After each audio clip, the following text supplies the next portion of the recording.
It's our second spasm of the day, getting close to 5 o'clock. I've got a radio segment coming up on 1037 The Buzz, Drive Time Sports here in Little Rock. So I'm going to have to get through this pretty quickly. We've been hanging out. We've been hearing good things, right? We got good news today. The big bombs dropped, finally.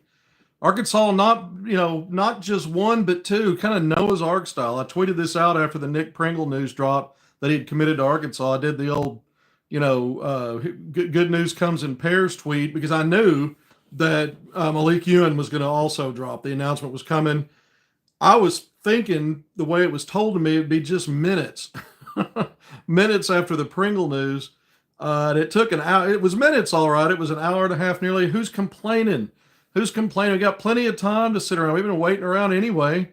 But it's great news for Arkansas. Malique Ewin, Nick Pringle, just like we've said all along, there was a process, private commit, paperwork done, that you got that exclusively here. We reported you the paperwork's done in line with what happened in the previous recruiting class. Things were matriculating down the field. Get them on campus for visits. We know Ewin was confirmed in. The Pringle visit situations are still a little bit murky. I'm going to talk about that here. I was just watching your last show. Once you put Portal Pop, yes, we had a Portal Pop 1.0 and a Portal Pop 2.0. I made the reference in between, right after the Pringle news. Hey, you keep an eye on this. This could be, coming in pairs like in Noah's Ark. You had two big men too. It wasn't just two players; it was two big men. What was the biggest position of need for Arkansas out of the portal? Well, it was the front line. And we've talked a lot about Malique Ewin and Nick Pringle, what they bring, how they could, how they'll work at that 5 spot. Is there a way that if you've got the right pieces around them that you could put them on the floor together some? Let me explain that.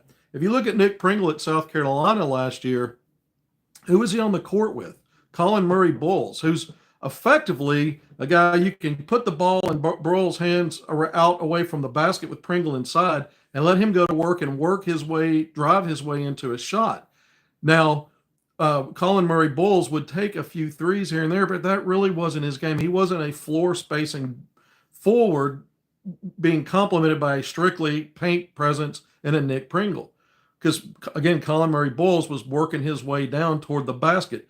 Very similar, and not, maybe quicker and more agile than a Malique Ewin, but Malique Ewin has those qualities like Colin Murray Bulls, a bigger player like Janai Broom in terms of, you're not talking about him spacing the floor and keeping defenses honest with a three-point shot, but because he can handle and have he's quick enough even at 230, 6'11", talking Malique Ewin, can handle it well enough to work over another big trying to guard him, getting from the perimeter into the paint.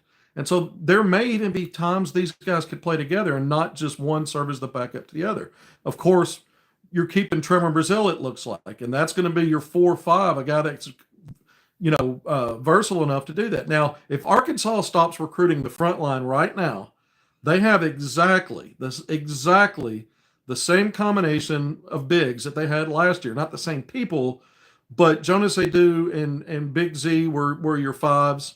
Brazil a 4-5 combo. Adu Thero was a 3-4 combo. Yeah, he played a lot at the 4, but he wasn't a guy that was really factoring into a 4-5 situation like Brazil. And then you had the two bigs. So you've got two bigs now along with Brazil. So you really have that same there. And so now the question becomes, does Arkansas add more? Well, we've talked about the numbers. 4 players signed out of the signing class. 2 of those are guys that are top 10 rated 5-star guards. Are going to factor into your rotation immediately. 2 other ones, and Isaiah Sealy, Kareem Artal, probably back in rotation pieces, if at all. If they're not then considered just development, maybe one of them redshirts. You've heard that kicked around for Artal.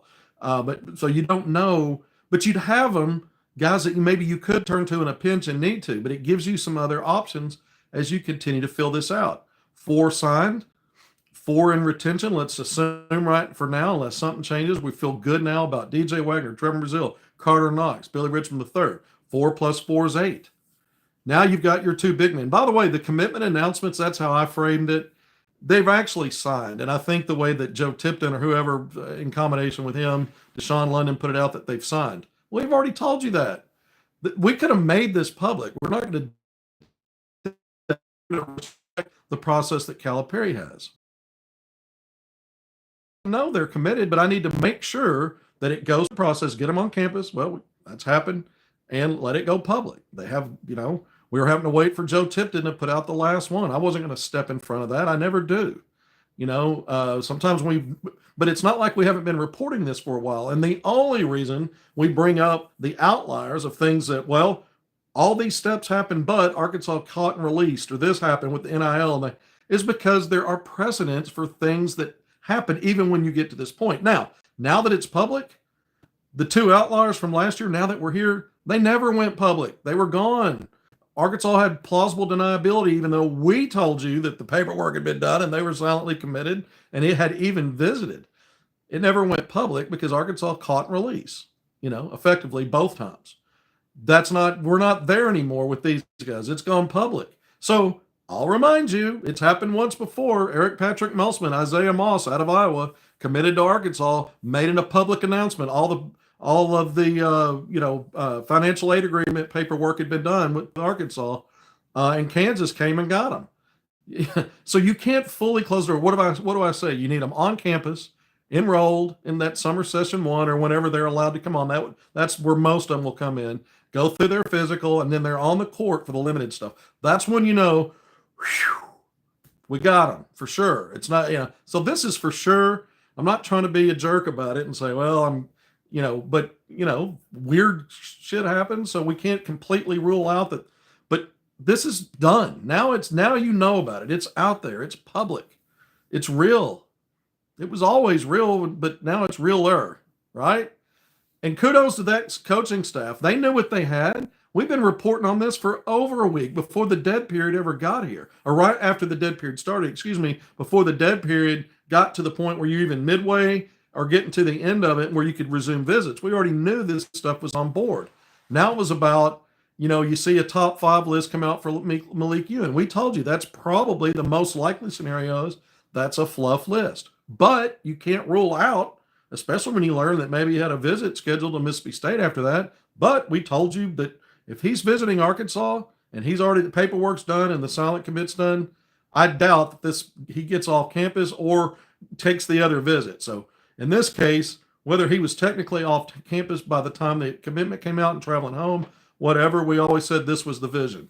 And there it is. Now, for those that are just straining to know, and let's go through their stats real quick. Let's just do it. Malique Ewin in 26 minutes per game at Florida State, 14.2 points, 7.6 rebounds. You look at the minutes, you look at that rebounding volume, it's really good, and it's very comparable to what Jonas Adu was doing at Tennessee before he came to Arkansas. We can't look at Jonas Adu statistically at Arkansas because he missed so many games or only played parts of games and really struggled to get healthy. And by the time he had it going, it was just too much of a large sample size of games where he played sparingly. When you look at his total numbers, you go, well, he didn't live up. Well, by the end of the year, he was living up to expectations.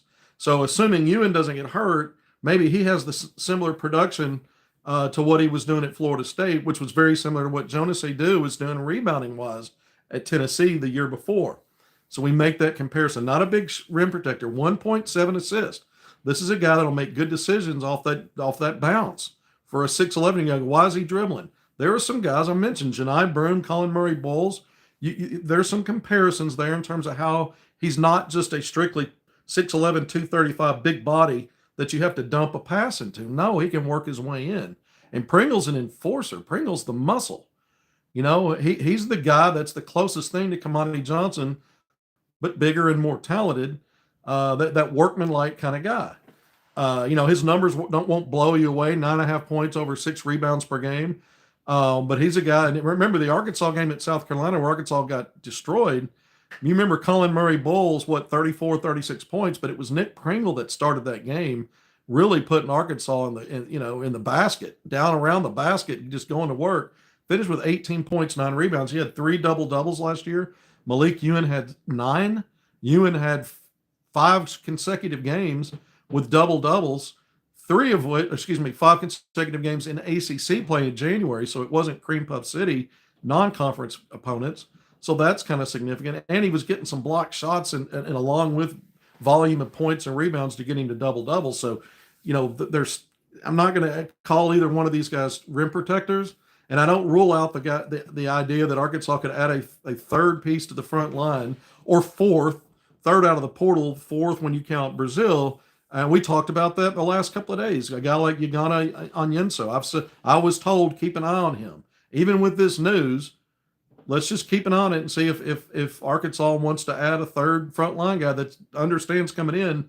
Your career, tracking up to this point through 3 seasons, 2 at Kentucky, the last year at Kansas State.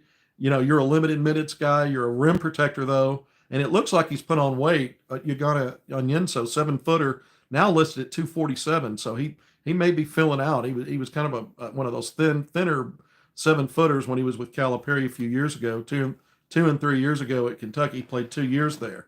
So just keep an eye on it. There's other possibilities. Arkansas added only 2 true portal players a year ago, Nelly Davis and Jonas Adu. We mentioned this one looks like probably 3, maybe 4, but I mentioned it earlier today. There's a path where these might be the only 2, because Arkansas hasn't given up on Nate Ament yet. They don't feel like they're out of it. And we went through some scenarios today about what Ament may be going through right now as he makes a decision within a week, which is what he said on Saturday at the Nike Hoop Summit in Portland, to 2 weeks. So could there be a path where it's these 2 plus Ament, and with the other 8 that we've talked about ad nauseum, that would get you to an 11 deep, 2 of those back in Sealy and Artal, where you're not sure what their roles would be other than they would be on hand to use if needed. I don't think any of the extra players outside of last year's top 9 were ever playable in the mind of Calipari. We don't know what he's thinking about Sealy and Artal in a pinch if it gets down to it.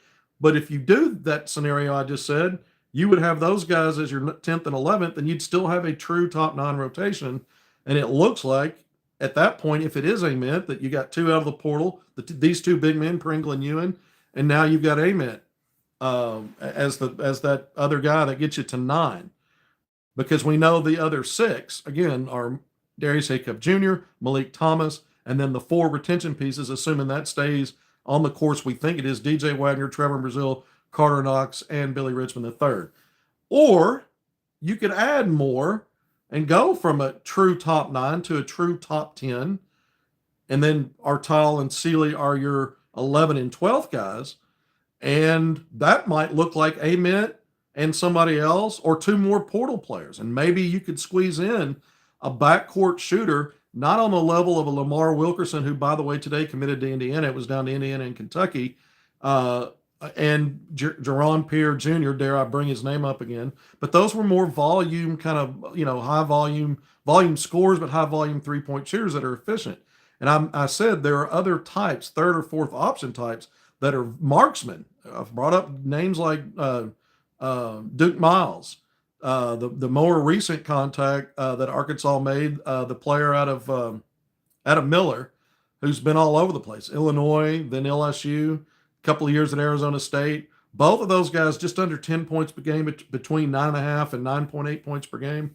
Both of them over 40% shooting from 3 on good volume, but not monster volume where they got to be on the floor a lot and be ball dominant types. So I don't close the door to that. I don't close the door to a Jameer Watkins, a prolific kind of transfer portal kind of player. If you don't get Nate Ament, or, if maybe there's something there. I can't confirm that right now, but, Arkansas is expected to have another visitor. Adam Miller is tight with Chin. Okay. So there's more than one ways to go around this. I've just kind of thrown out some possibilities, some of the names. One of the other names we've talked about with a recent Arkansas contact was Kamani Hamilton, out of High Point, 6'6", 6'7" guy, been around for a while. Another guy that can maybe fit that 3-4 combo and give you another body on that 4 spot when you're going a little smaller. Then you just have options there. You don't have to be one way. We've been told that they're going to expand this roster from 9, but that doesn't mean that still 2 of those, again, I go back to Sealy and Artal, aren't much more in the plans than the other back-end guys were, other than you could feel like they could have some impact and be competent enough to get you through whatever attrition you might be dealing with. But again, I mentioned again, maybe you can go from a true 9 then, even with those guys outside of it, and go to 10. And those two are still outside of it. Now you've got a total of 12 instead of expanding from 9 to 11, maybe 9 to 12. I know that's a little convoluted, but those are some pathways of some things that are possible. And remember the reporting. I'm telling you, I've told you for a few days that Arkansas is going to have as many as 4 visitors over the 2 weeks, bridging the weekend that followed the end of the dead period on April 10th, which was a Thursday. So Friday to 3 Sundays later, that'd be 3 weekends sandwiched around 2 midweeks, basically 15 or 16 days, every a couple of weeks, that they could have as many as 4 visitors. Then we went a little further the last couple of days, saying, and plus, in addition to Ewin, right on the heels of his visit, somebody else is expected to come in sometime this week, maybe as soon as midweek. Now, on the Pringle front, we were hearing for the longest time that people were saying, he was on campus before the dead period, before that dead period. And then someone on the staff told me, well, he hasn't visited yet. Well, they're trying to keep stuff all under wraps. They didn't want Nellie Davis's visit last year getting out. They really didn't want Jonas Adu's visit getting out. Those things happen. Although I'm going to take the staff at its word, and I told you I couldn't mention possible names of visitors over this past weekend that would have been valid and what's coming up. I've just thrown out some names to keep an eye on as part of that. But there's some other possibilities as well. But so Nick Pringle, I don't have it sewn up exactly when he's been on campus. And if he hasn't, for any reason, if he truly hasn't, then this will be a first for Calipari and now into his second recruiting process at Arkansas with portal players. Remember, high school's different. Acuff and Malik Thomas both visited UConn, the example I use all the time, after they were at Arkansas. It's a much longer recruiting process over time, whereas in most cases, sometimes you can move quickly on somebody, but typically, and especially with Calipari, he starts building those relationships, typically not in the final year with guys once he gets. But in portal, it just moves so fast. You have to move fast. And so the Pringle part, I'm still trying to pin down exactly when was he on campus. And if for any reason he wasn't, that breaks the precedent. That'd be the first one. But I believe he probably has been.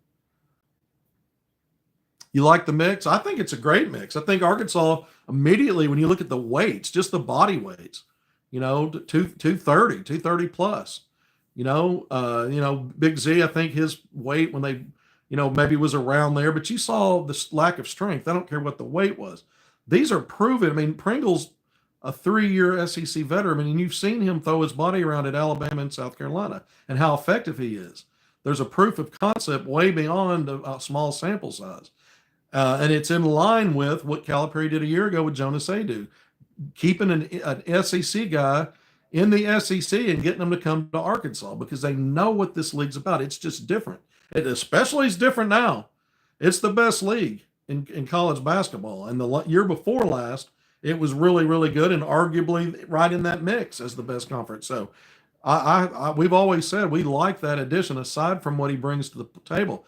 And remember with Pringle, you look at him even at Alabama the year before, he had a monster double-double in the win over Clemson to put Alabama in the program's only Final Four. The 2 Briar games of that double-double against Clemson, he had 9 rebound games in the previous 2 rounds of the NCAA tournament. So this is a guy that's had NCAA tournament success, a Final Four. What was part of the blueprint in your 2 portal ads a year ago? Guys with NCAA tournament success, not just experience getting to a tournament, but success. And he wasn't at the end of the bench for that success either, which would make that a red herring, right? Well, he didn't really play. Why bring up that he got to the Final Four? He was huge in that Final Four run. Now, you don't get the same thing with Malique Ewin in terms of that necessarily, but you don't have to have everything line up exactly like the class you did before in terms of all the dynamics. You'd like to see guys that have experience, frontline guy that's been through the wars in this league, players that have had success in the NCAA tournament, not just getting there, but having success in it. They know the feeling. They know what that tastes like. Your retention's a huge part of your recruiting. I said it earlier today. No splash in some ways is great. It's better than all these portal splashes for teams trying to fill major holes and major numbers they need. Arkansas doesn't have that problem. Some of those teams go deeper than Arkansas in terms of how they build a roster. So it's even double their problems trying to get a bunch of players. Arkansas is not going to go as, even if they expand it from 9 to, let's say, 10 in a true rotation, that's not as many as some other teams are taking on quality portal players.